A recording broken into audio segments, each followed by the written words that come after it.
But yeah, it was, like, once it started to get light, that's when I decided that I was going to kill her that morning, because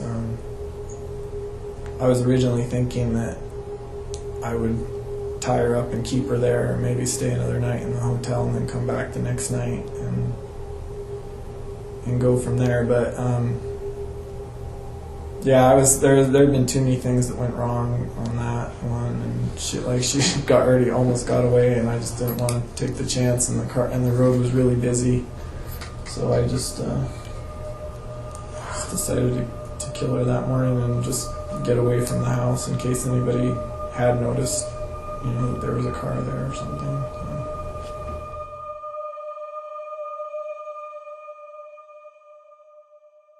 Well, hello, Oddballs. It's your host, Bobby. Your co-host, Kylie. And this is Oddities on Elm Street.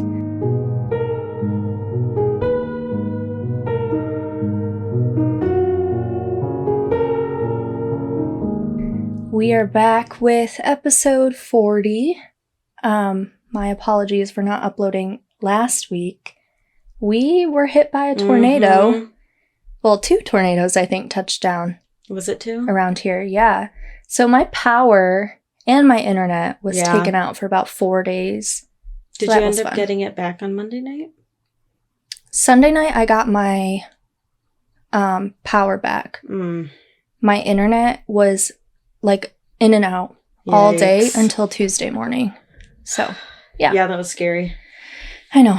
It really was. I was like, I really do not want to have to wake this child up from his slumber. But, life or death.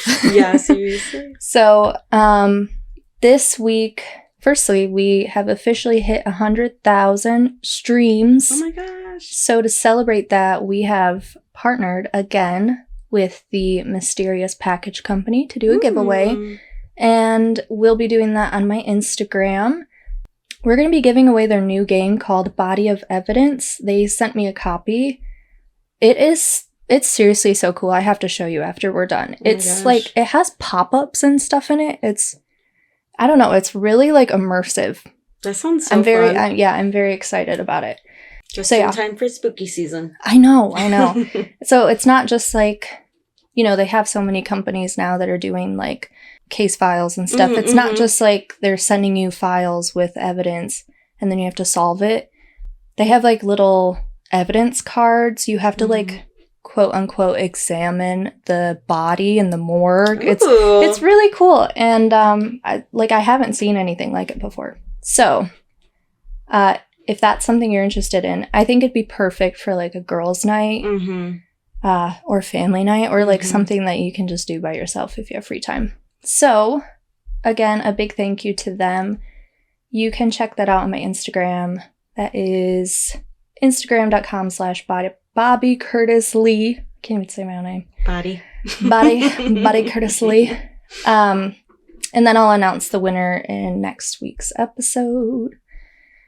We also have 2 new patrons. So, shout out to our lovely new patrons Betsy and Cheyenne. I think Betsy joined like the good old spooky crew, and then because I have like 3 tiers, and then Cheyenne is in the spookiest crew. Ooh, so spooky. So thank you for being our patrons. Your support is very appreciated. All right, I think that's all I got. So we'll do a morbid tidbit real quick. So I'm going to share like some statistics about murder and crime. Perfect. Kind of ties into what we talk about here. So statistically speaking, women are more likely to be murdered by family or a partner in their own home, whereas men are more likely to be murdered by an acquaintance or a stranger in a public place. I thought that was very interesting. There was also a study done by the Chicago Tribune that found that certain crimes increase when the temperature increases. I knew it. Yeah, so like when the temperature is hotter, assaults, shootings, theft, and vandalism are like the main ones that go up. Nobody wants to go outside when it's cold. I know, exactly. So, I also thought it was interesting. The car that's stolen the most is the Honda Accord. I used to have one. That was my very first car. Yeah. Oh my god. Yeah, if you have a Honda Accord, lock that baby up. It was the one with the seatbelt where you close it and the seatbelt came. Ooh, fancy. Automatic. That's why people want it. Yeah, seriously. Yeah, so there you have it. That's my little morbid tidbit. So for our topic today, we're going to talk about a serial killer that I feel like isn't very well known, but in my opinion should be up there with like Ted Bundy. I first heard about him on like probably an episode on the ID channel or something like that, and I was blown away that I had never heard of him before. So his name is Israel Keyes. I don't know if you've ever heard of him. He can only positively be linked to 3 murders, but according to him, he's responsible for at least 11. Oh my god.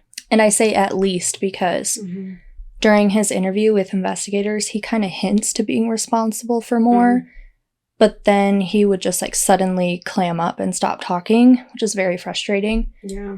So they could never say indefinitely that, you know, it was him that committed those murders. But we'll mainly be focusing on the information we do have, which is those 3 victims. But before we talk about what he did, let's talk a little bit about who he is. So Israel was the second of 10 children. He came from a pretty big family, and they lived in Utah. They were part of like the LDS church, like Mormons. So they were all homeschooled, all of his siblings. And they moved around quite a bit. When he was a toddler, they moved from their home in Utah to Colville, Washington. They lived like pretty isolated. They didn't have heat or electricity. And the church that they attended is pretty well known for being like white supremacists and holding like anti-Semitic beliefs. So they were very extreme. Exposed to it so young, probably. In a way. Yeah. So after living in Washington State for a while, they moved to Oregon and then to an area in Maine that had like a heavy Amish influence. Now, Israel was kind of known as a troublemaker. He would break into people's houses, steal their things. He had a particular fascination with guns. And he later admitted that around the age of 14 is kind of when he became self-aware enough to realize that something wasn't quite right inside of him. Like, he knew that he was different from other kids, but nobody was intervening, right? So, like, if everyone else in your life is acting like you're normal, you're not going to think any differently. So, as he grew up, he began to stray away from his family's extremist beliefs. This pushed his father out of his life almost completely, but he still kept in contact with his mother. In 1998, he joined the U.S. Army. He really liked being in the military. He got to travel a lot, spent time in Egypt. And other than like a DUI while he was in the Army, he didn't have any other issues with the law. He was honorably discharged from the Army in 2001, and then he moved with the mother of his daughter on some tribal land in Nia. I think it's Nia. I think that's how you say it. Don't come for me. I don't live there. But it's a tribal reservation in Nia Bay, Washington. As an adult, he still really enjoyed to travel. So in order to fund, you know, his travel, he would successfully rob banks. I knew it was going to be something crazy. And it's never he worked 2 jobs for his family. Well, it's crazy too, because he was actually a very successful business owner in Alaska. He had like a contracting company for construction work. But yeah, he would like burglarize people's homes and successfully rob banks. So that was kind of his thing. The reason that I think Israel is such a frightening person is because he was very different from most serial killers in the fact that he didn't really have like a victim profile. He was more of an opportunist. So, like, for example, we know Ted Bundy targeted like college-age women with long hair, usually parted in the middle. Like, I remember talking on my TikTok about a woman who Ted had been, like, stalking, and he offered her a ride. And when she got in the car, he was like, "Why did you cut your hair?" Yeah, I think I've heard of that too. And then he let her go because it just wasn't, like, his thing. So most serial killers have, like, an MO, you know?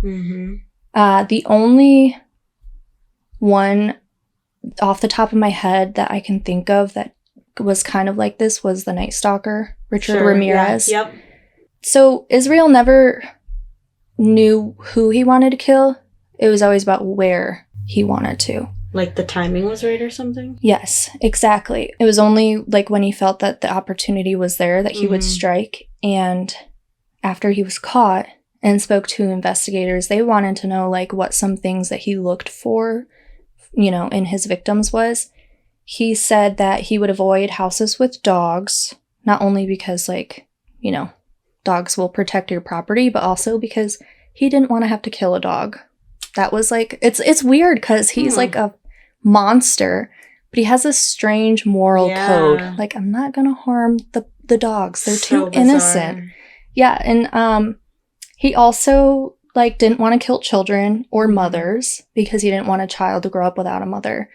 And that was mainly because he had a daughter.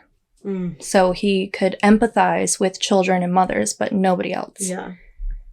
He also didn't like choosing homes with a detached garage.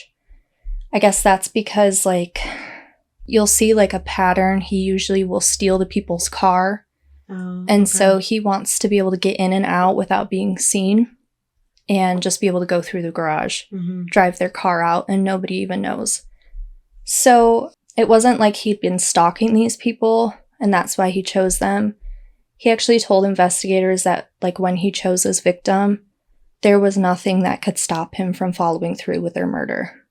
So, like, even if this person's trying to humanize themselves, he's like, I've already chosen you to die. It's very messed up. He also had, like, these kill kits all around the country. They were basically, like, 5-gallon buckets from places like hardware stores, like Home Depot.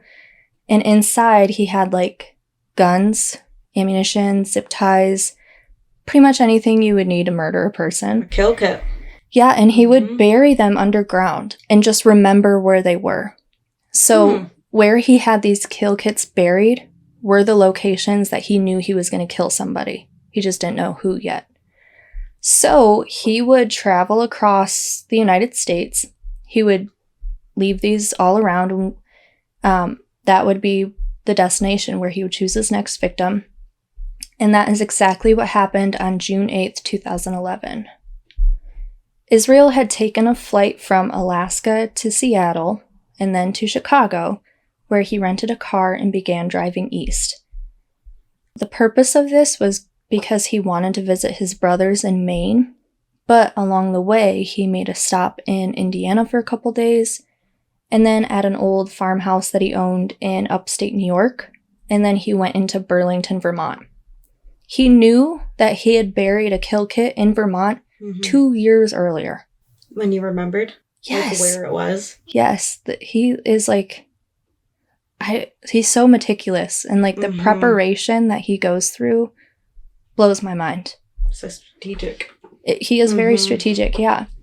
So after collecting some supplies from this kit, he returned to his hotel where he waited until the sun went down before taking off on foot. From there, just a little after midnight, he found himself outside of the house at 8 Colbert Street. He snuck around, checking to see if this place fit his criteria. No children, no dogs, and it had an attached garage. So he found their phone line and cut it. And he put a headlight on his head, broke into the home through the attached garage, and sleeping in their beds was 50-year-old Bill Courier and his 55-year-old wife, Lorraine Courier. They were startled awake by Israel barreling into the room with a gun. He ordered them to roll over onto their bellies, and he zip-tied their wrists, asked them about any valuables in the house, And then after about 15 minutes, he was escorting them out to the garage and putting them in their own car. God, how scary. I know. It's awful. Now it's around 4 a.m. There's nobody out on the streets. The three of them pull the car up to an abandoned farmhouse. This is like horror movie stuff. Seriously, that's it's terrifying. so scary. He took the husband, Bill, first through the basement entrance and tied him to a stool. He returned to the car, and Lorraine was running, trying to escape. Oh my God. But he caught her, tackled her to the ground, and dragged her back to the farmhouse. He brought her upstairs, and after tying her up securely, he went back to the basement where Bill was screaming for his wife. Mm-hmm. When Israel went back there, Bill was partially free. He had broken the stool that he was tied to.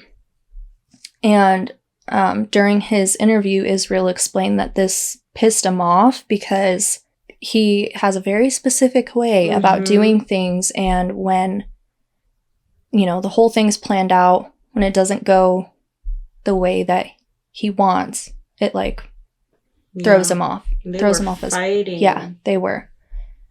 So the investigators, they also asked, because I think I have a direct quote in here. Let me see.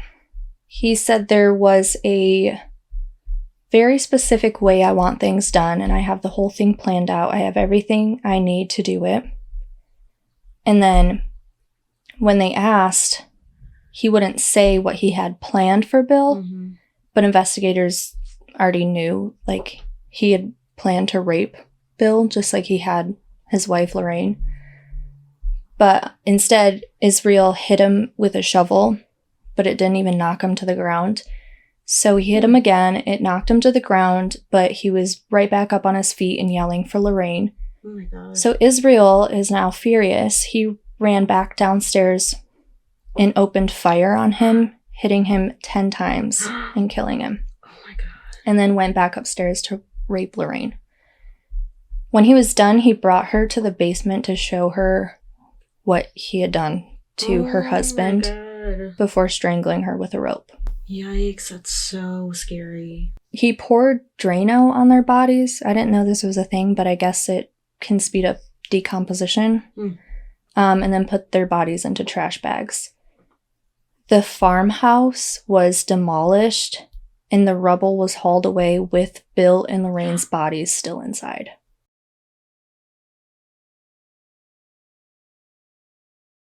It was 6 hours from start to finish.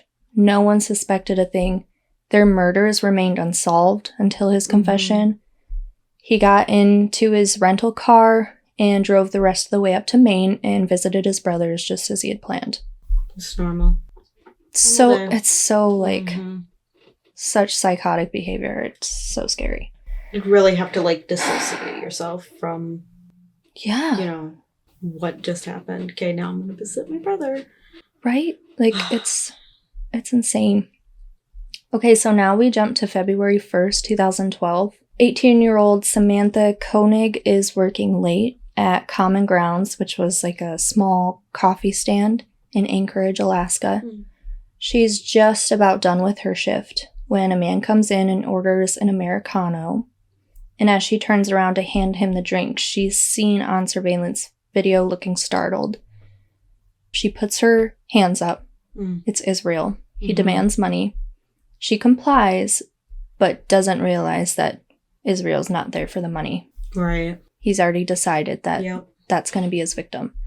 So he forces his way into the coffee stand. It's a very small, I don't know how to explain it, but This is stand like a food truck or something, right? Yeah.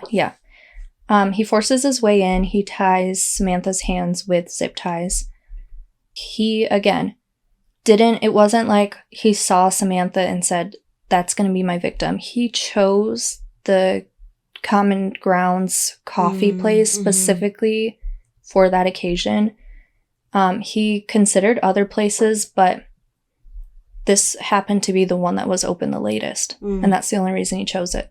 Just like he did with the Couriers, Israel planned to use Samantha's car to abduct her, but she didn't have one.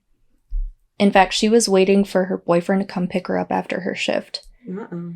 So he began walking with her across the road into a parking lot. There's like an IHOP on one side and a Dairy Queen on the other. There are customers like everywhere, but everyone's totally unaware of what's happening. Samantha even at one point broke free and started running, but just like Lorraine was tackled, he put a gun to her side and told her, don't do that again. And then he led her to his white pickup truck, bound her inside, and drove away. Samantha obviously was in sheer panic, but Israel told her not to worry because he claimed that this abduction was only for the purpose of ransom. He convinced her that if she just cooperated, she'd be returned to her family unharmed. And at some point during the drive, Israel realized Samantha didn't have her cell phone, which was necessary to follow through with this plot to request ransom money. So he actually drove back to, he's very ballsy. He drove back to the coffee shop where he had just abducted this girl, got her cell phone, got back into the truck, drove away again, and then from her phone sent 2 text messages. The first one was to her boyfriend, and the second was to the owner of Common Grounds where she worked. And he tried to make it sound as if she had just had a bad day and needed to get away for the weekend. The text said, quote, "Hey, I'm spending a couple of days with friends. Let my dad know." End quote. And the boyfriend was supposed to pick her up? Yes, and he knew, like, something is not right. This is not like Samantha. Doesn't sound right. Right. And so, as if that wasn't messy enough, when Israel asked Samantha for her debit card, she told him that she had a joint account with her boyfriend and that the ATM card was in the truck that her and her boyfriend shared, the one that he was supposed to pick her up in. So she gives him directions to her house and gave Israel the PIN to her debit card. He brings Samantha to his home. He has a shed in front of his house, puts her inside, and turns the radio up so loud that no one would hear her if she screamed. Then he left to go to Samantha's house to get her debit card from her boyfriend's truck. And while he's there, Samantha's boyfriend sees him going through the truck and hollers at him. He yells at him, goes back into the house to get help, and by the time he comes back out, Israel's gone. It's so frustrating because it's like in that split second, you could have, it's awful.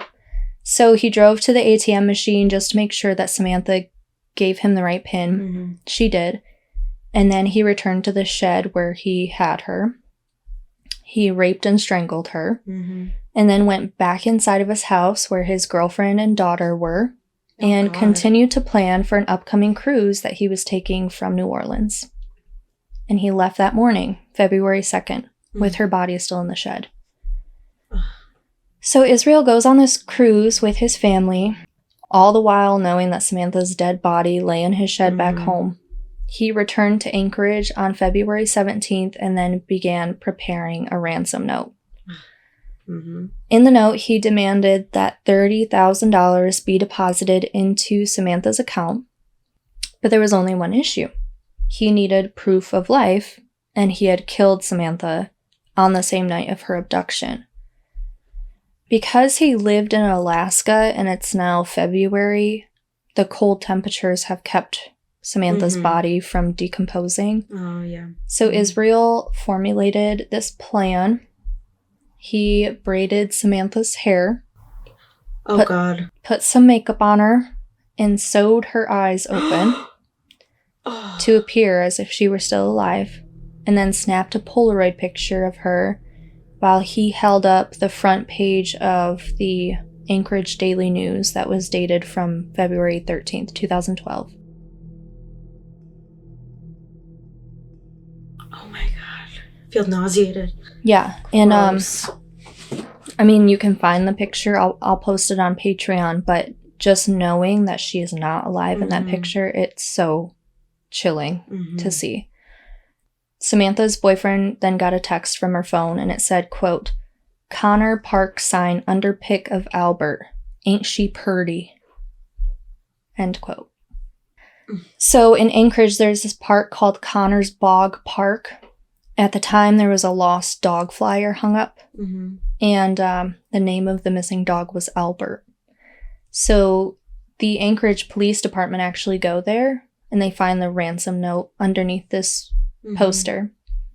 And in the days that followed, Israel dismembered Samantha's body. He drove out to a nearby lake where he had cut a hole in the ice and dumped her remains into the water. He then decided to ice fish out of that same cutout. And you know how ice fishers have like the little structures that they put on the, I think they're called shanties. Oh, yeah. Like they have like this little, I don't even know, it's like a little house Yeah, thingy. little booth. Yeah, they put them out. So he thought, this is the perfect opportunity. I can set this up and get her body in here without anyone knowing what I'm doing. And then went on to catch a few fish out of the same area where he had just dumped Samantha's remains. Yeah, that lucky man. And then went home and served the fish as dinner to his girlfriend and daughter. Oh my god.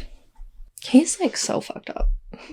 So sick. He's the worst person ever. And meanwhile, Samantha's father is depositing this money, believing that his daughter's still alive. That's so sad. The community actually got together and donated as much as they could to come up with this money, not realizing that she was already gone. The police department hoped that they'd be able to catch whoever had abducted her by tracking the withdrawals that were being made from her ATM card. But Israel was already back on the move. He made a couple withdrawals in Anchorage, but then the next ones were made in Arizona, New Mexico, and then in Texas. So they almost had him with the second withdrawal, but then he was already thousands of miles away. And each time they pulled the surveillance video from those ATMs, Israel's face was covered by a ski mask, so they couldn't see his identity. The only clue that they had was that he was driving a white Ford Focus. And thankfully, just by a stroke of luck, an officer on the Texas Highway Patrol pulled over a car matching that exact description. The white Ford Focus was speeding past Corporal Brian Henry, and when Israel stopped, they took note that he was from Anchorage. They were just kind of peeking around inside his car, and they saw women's clothing, a gun. They saw Samantha's debit card and her cell phone, so they had enough to arrest him. Once he was taken to the police station, he had a 6-hour interview with investigators. At first, he tries to strike up a deal with them. He says, "I'll give you the information you're looking for so that these families can get closure, but I want assurance that if I talk, for one, that my crimes won't be sensationalized because I don't want my daughter to know about the horrible things I've done." This is also kind of why, when investigators would, probe him about what he did to these people before killing them, he wouldn't talk about any of the sexual assaults or the necrophilia. But then he also says, "I also want assurance that I'll be put to death in less than a year. I don't want to live my life caged up." So during this interview is when he not only admitted to the murders of the Couriers in Vermont, the murder of Samantha in Alaska, but also more. Investigators would question him about these other cases they thought he could be responsible for, but he would, again, like I said earlier, he would kind of start to talk, give them a little bit before completely retracting everything and going silent.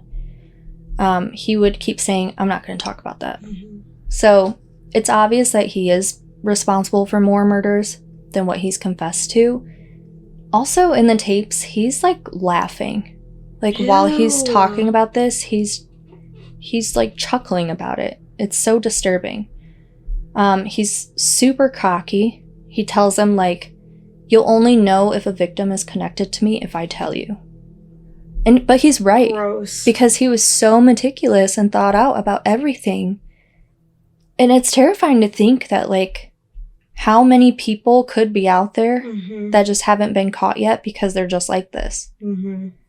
So his suspected victims include an unidentified rape victim, happened around 1997 or 98. Oh my gosh. He admitted to this. He said the girl was between 14 and 18 years old. Ugh.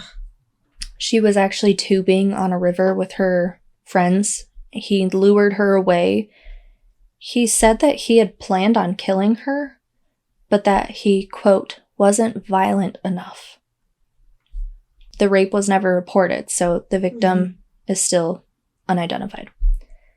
They believe his first murder took place in Nia Bay, Washington, after he was discharged from the army in 2001.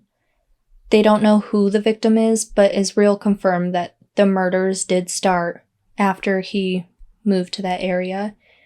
His response was, quote, yeah, Nia Bay is a boring town. Oh, God. Yeah.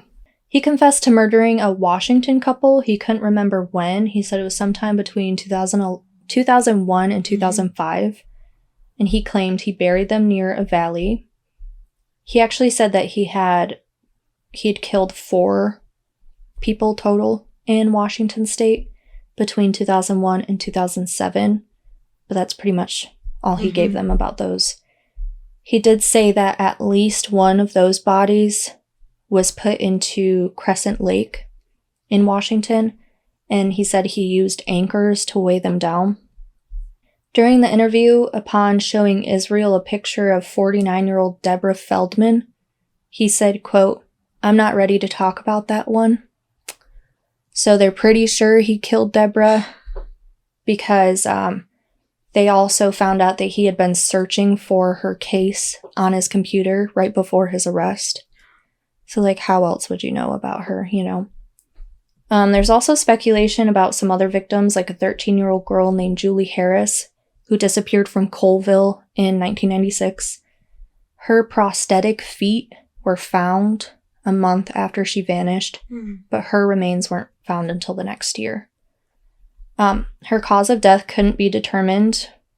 Obviously, she was probably too decomposed, and police knew that Israel was in that area at the time of her murder. He never confirmed killing her, but he also never denied it. So, there's another girl, 12-year-old Cassandra Emerson from Colville. She was reported missing after her mother was found dead in a burnt-out trailer, and Cassandra's remains were also found a year later. They think he might be connected to that one because he did admit to committing arson on a trailer in Colville. He also admitted to being the murderer of a person who was found in a lake whose death was actually ruled accidental. They think he might also be responsible for the shooting deaths of 2 hikers in Washington state back in 2006, 56-year-old mother Mary Cooper and her 27-year-old daughter Susanna Stodden.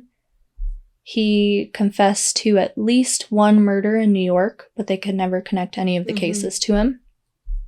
He had also done some traveling in Canada as well. They suspected that he might have been responsible for a murder that happened in British Columbia, but when he was asked if he had any victims there, his response was, quote, Canadians don't count. He also admitted that something he wanted, like what he had planned on doing, was traveling to places that had been destroyed by natural disasters, posing as a contractor because he owned that company, and he would just take advantage of the chaos and find new victims. So, just a piece of shit, basically. Yeah, seriously. It's so infuriating. It is. Did his wife know? No. His girlfriend? No She had no idea. No. And it's so crazy to me, because it's like, I don't know. Maybe looking back and being like, oh, well. Yeah, maybe in hindsight. Signs, yeah. Yeah. But who knows? I don't know. So on the morning of December 2nd, 2012, guards were surprised by the sight of blood-soaked sheets in Israel's cell. He had somehow gotten a hold of a razor blade. Stop. Yeah. He slit his wrist and strangled himself with his bedsheet while laying in his bed, but not before drawing 11 skulls in his own blood, and that's believed to be the 11 victims that Israel is responsible for. He is just toying around, seriously. He's a disturbed person. Yuck, yuck, yuck, yuck. So I will have some case information posted on our Patreon if you want to check that out. It's at patreon.com/oddities on Elm Street. I think on there, like, I can post the ransom photo, the surveillance video of her being abducted. Oh, yeah.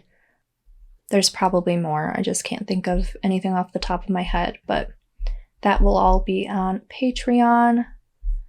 But yeah, that's the very disturbing case of Israel Keyes. It's one of those things where it's like, I don't feel like justice was served. He got out the easy way. He definitely did. But it's also like, I'm glad that he's not allowed to breathe the same air as us at the same time. It's such a hard thing. Like, I go back and forth with, like, the death penalty and stuff like that, because it's like, I want you to suffer, but it's hard. Yeah, it's definitely hard. It's such a hard topic. It is, because people like him that have no empathy and have no, like, you know, he had even told investigators that he felt nothing for Samantha or any of his other victims. Like, he didn't feel any remorse. Well, he's definitely like a narcissist. Oh, absolutely. For the fact that he's saying, I don't want my daughter to know, well, then why should you do in the first place? You know, like, exactly. You don't want to make yourself look bad for your daughter, but look at literally all you did. Yeah, you were willing to do that to someone else's daughter. Exactly. You know, like, what kind of fucked up moral code is that? Yeah. And I think he thinks that he is, like, a good person for that. Like, oh, I'm not going to kill kids. I'm not going to kill innocent animals. Mm-hmm. Everyone else is free game. Like, what? Especially with the Canadian thing. I literally was speechless when you said that. Right. Like, he's just, I have no words for this man. Yuck. But yeah, that is our episode for today. Thank you all for being here. Let us know if you enjoyed our episode. Don't be shy. Mm-hmm. We love to hear you. Talk to us. Make sure to check out the giveaway post on my Instagram. And remember to always keep it spooky. Mm-hmm.